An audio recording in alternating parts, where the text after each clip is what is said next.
Olha lá, hein? Mais um corte bom do Picardia Causa, hein? Curte, compartilha com alguém e, pô, se inscreve no canal. Não tá inscrito até agora, tá de brincadeira. Valeu! O que eu mais gosto é de dizer para a pessoa que a redação tem dois pilares. Um é o pilar do conteúdo, do argumento. E esse pilar a pessoa constrói devagarinho, acompanhando atualidades, lendo notícia, lendo um texto de opinião, sabendo o que são as pautas que estão sendo discutidas na sociedade. Então, não é para chegar um mês antes da redação do Enem e ficar atrás das listas dos temas possíveis. Não, porque se você tem acompanhado as discussões sobre direitos humanos, sobre imigração, sobre inteligência artificial, você está por dentro, você sabe o que está sendo discutido. Necessariamente, uma prova de redação como do Enem vai cobrar um tema atual, vai cobrar um tema polêmico, um tema que precise de algum tipo de solução. Então, estar por dentro de um jeito mais orgânico é melhor que ficar tentando adivinhar o tema. Você fica menos doido. Exato. E tem menos chance de você olhar para alguma coisa que não caiu. Exatamente. Você vai ficar depois tentando decorar argumento. Eu fico muito triste, eu acho que é uma perda, uma abordagem que é muito frequente na internet, de ensinar as pessoas a fazerem redação de Enem como se fosse uma receitinha. Decora 3 citações genéricas de filosofia que você vai encaixar em qualquer tema, para você citar e mostrar como você é erudito, você sabe de cor uma frase dessas, do Nietzsche, ou de Platão, ou sei lá. Decora que você tem que fazer uma introdução com 3 linhas e um desenvolvimento com 2 parágrafos de desenvolvimento com 5 linhas. Puxa, eu sou contra.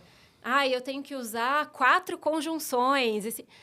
Não, porque isso... Vira matemática daí. Isso é o gominho falso na barriga, sabe? E você passar o ano todo atento aos temas em discussão, aprendendo aos pouquinhos a escrever e descobrindo recursos. Eu posso escrever portanto, também posso escrever consequentemente, eu também posso escrever... Sabe, você ir se apropriando devagar, sem a decoreba...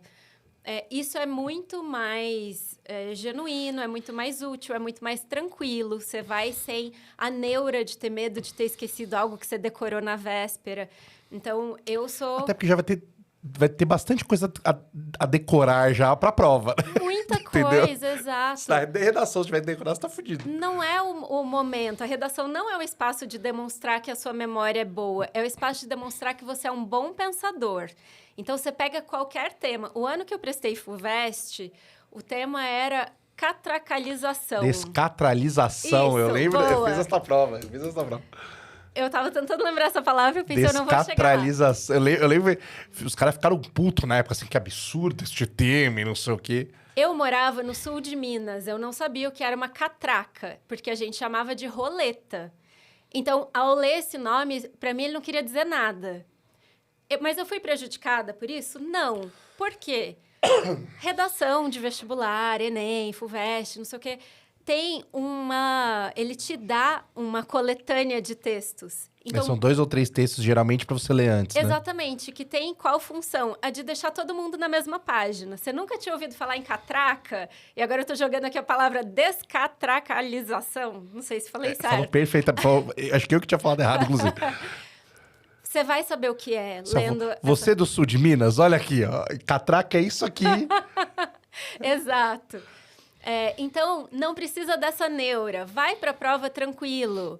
Você tem que saber refletir sobre o tema proposto. Você não tem que ter um repertório gigante sobre esse tema. Então, essa é uma das partes importantes, é um dos pilares.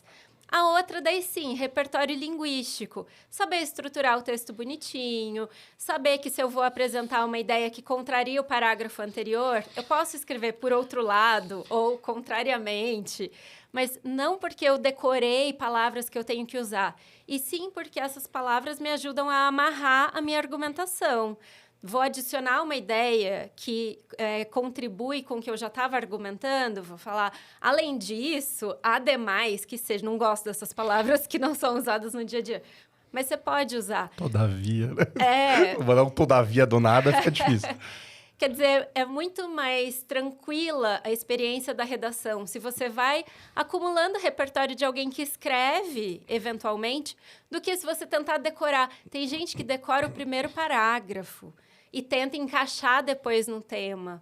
Então, minha dica é, não façam isso.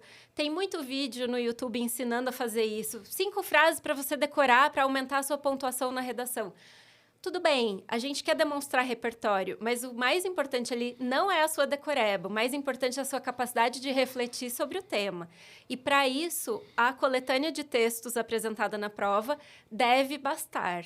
Ou seja, gente sem neura, menos vontade de adivinhar o que vai acontecer e mais confiança na sua capacidade de pensar sobre um tema e chegar a alguma conclusão pensando sobre ele. Nunca pensei sobre esse tema antes, mas, puxa, eu sou uma pessoa que tem bom senso, que tem pensado criticamente sobre vários temas. Eu vou ter a capacidade de construir minha linha de raciocínio e fazer uma argumentação numa prova que eu tenho 30 linhas para escrever. Não é um tratado enorme, não é uma dissertação de mestrado. Né? A gente tem que acreditar, e eu acho que a gente tem que trabalhar muito na autoestima dos alunos de ensino médio. Vocês têm capacidade de chegar na hora, ver um assunto sobre o qual vocês nunca ouviram falar e, mobilizando as ideias de vocês, construir uma argumentação bem fundamentada. Então, eu acredito muito nisso e eu defendo essa linha para os alunos. Excelente. Assim, o quanto que as escolas estão fomentando escrita e leitura dessa galera? Tem algumas escolas que são muito focadas em vestibular, que estão nesse caminho aí, nessa caminhada, tipo, ó, é isso aqui, uma formulinha aqui, 1 mais 2 aqui. Então, eu não sei o quanto que a galera hoje em dia tem esse estímulo para escrever e ler melhor, sabe? As escolas vivem um dilema que é privilegiar o que se chama de formação integral do aluno, que é pensar, esse é um jovem em desenvolvimento, está cheio de dilemas, está aprendendo o lugar dele na sociedade, está aprendendo a lidar com os outros, tem todas essas dimensões para além da dimensão intelectual. Ou de privilegiar a ideia do número que precisa ser aprovado no vestibular para eu mostrar que a minha escola aprova X% de alunos.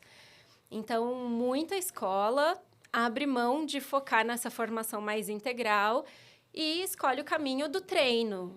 Vamos fazer um monte de simulado, vamos escrever um monte de redação e vamos aprender a passar na prova. Eu acho que é uma escolha, de fato, difícil.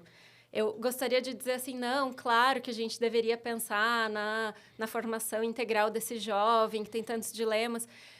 Mas aí você pensa, puxa, de repente, se eu dedico muito tempo a habilidades socioemocionais, que é um termo, um campo muito em voga hoje em dia, na moda, não sei.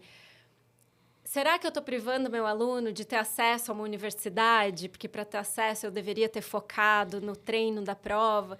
Então, não são decisões fáceis. Ou até pegar essa criança e falar assim, então, aí depois disso vai ter que entrar no mercado de trabalho que não pensa assim, né? Exato. Vai sofrer o triplo do que sofreria um pouco antes.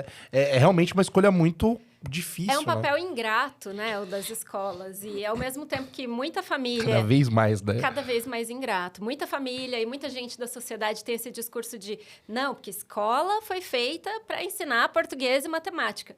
Isso não é verdade. Os jovens passam boa parte do dia deles naquele ambiente, vai conversar com um diretor de escola para ver se parte do dia dele está relacionada a resolver algum problema que tenha vínculo com a aula de português e matemática. Não, porque os problemas são outros, são problemas familiares, são problemas de saúde, de ordem psicológica. Então, a escola tem muitas funções. Vamos educar filho dos outros, né? 90% do trabalho de alguém de escola é educar o filho dos outros. Exato, é um espaço de convivência em que você está educando seres humanos em formação e não é um espaço voltado só para desenvolvimento intelectual.